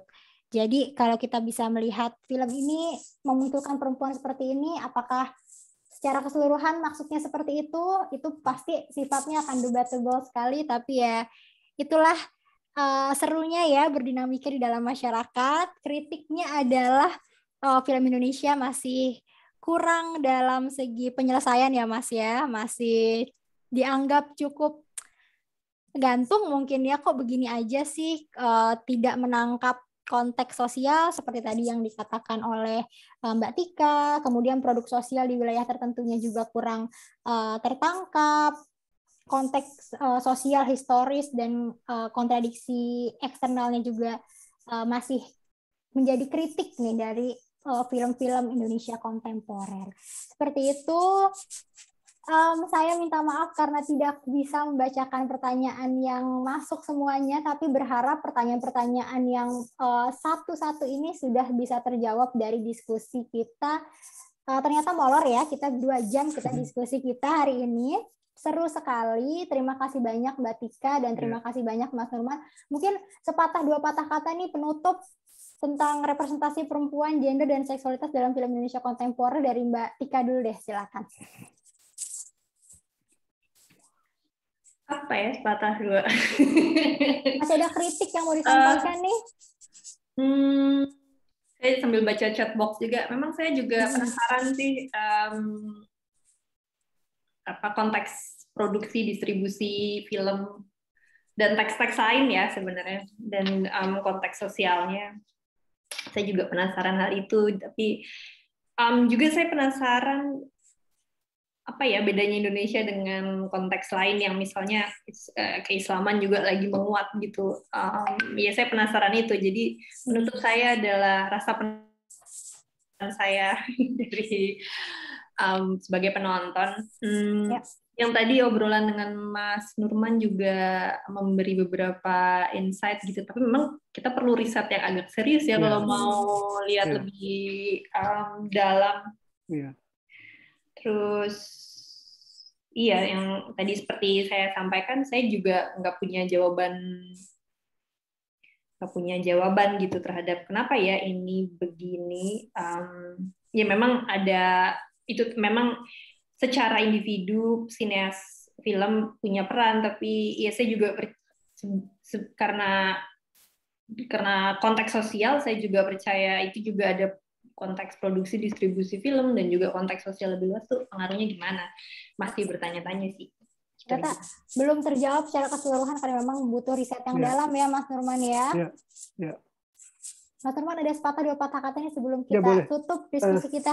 Sedikit silakan aja. Mas. Ya, silakan. Kalau bicara soal representasi perempuan gitu ya, soal feminisme, soal kesetaraan gender di dalam film, saya kira ada progres yang cukup baik ya di masa sekarang dibanding dengan masa sebelum reformasi gitu ya, karena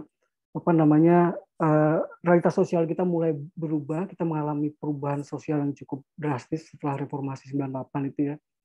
Terus itu berpengaruh juga terhadap ini film-film kita itu ya. Nah, misalnya kalau kita lihat film satu aja, misalnya film saya lupa menyebutnya. Ada satu film yang berjudul Perempuan yang Dipasung, kalau nggak salah, itu yang main Niki Kusmastuti. Bagaimana kita lihat misalnya perempuan di situ tidak berdaya kan sama sekali, itu karena satu situasi sosial yang begitu menekan dia itu. Nah, kita sekarang ini banyak sekali film-film yang sudah bisa memberikan tempat gitu. Kalau ini compare dengan masa sebelum reformasi ya, terhadap kesetaraan gender, kemudian feminisme. Film yang misalnya tadi saya sebut ada Pacar Berbisik, ada Fotograf, ada Berbagi Suami, kemudian ada Marlina, lalu kemudian ada film Yuni yang akan tayang. Meskipun ada yang masih memproblematisasi juga gitu, tapi saya kira itu sesuatu lompatan yang luar biasa gitu. Nah, kalau misalnya dalam in term of religion, film agama, itu justru malah kebalik kalau menurut saya. Jadi masa sebelum reformasi itu malah lebih baik gitu. Film-film yang menampilkan identitas keislaman itu sebelum reformasi malah lebih baik daripada masa sekarang gitu. Baik, jadi tertangkap ya bagaimana film Indonesia kontemporer ini ternyata menurut para narasumber dan para audiens kayaknya bagusan yang lama deh kayaknya dari sebelum yang Indonesia kontemporer sekarang. Tapi ini menjadi penutup diskusi kita yang menimbulkan rasa penasaran, jadi semakin banyak mencari dan semakin banyak ingin tahu. Berharap ada lanjutannya ya teman-teman, semoga nanti Sober bisa memfasilitasi lagi dengan tema-tema yang lebih menarik berhubungan dengan film. Saya mewakili unit kajian gender dan seksualitas mengucapkan banyak terima kasih kepada teman-teman semua. Semoga bulan depan kita bisa bertemu lagi di diskusi berseri berikutnya. Kepada Mas Nurman Hakim dan kepada Mbak Diatika, saya terima kasih karena diskusi kita hari ini sangat menyenangkan sekali, dan teman-teman bisa menyaksikan diskusi ini kalau pengen skripsi gitu misalnya ya. Tadi Mbak Tika ngomong apa sih, Mas Nurman ngomong apa, nanti video ini akan tayang di YouTube-nya Gensex UI. Jadi jangan lupa untuk selalu pantau media sosial Gensex UI di Instagram @gensexui dan di YouTube Gensex UI serta di Twitter @gensexui. Saya pikir cukup ya Mas Nurman dan Mbak Tika, karena sudah maghrib juga. Saya pamit. Terima kasih banyak, terima kasih sebesar-besarnya. Audiens juga masih terus-menerus mengucapkan terima kasih karena diskusinya luar biasa hari ini. Ya, terima kasih. Terima kasih banyak ya Mas Nurman dan Mbak Tika. Mbak Tika, ya. Putri, Uska Gensex.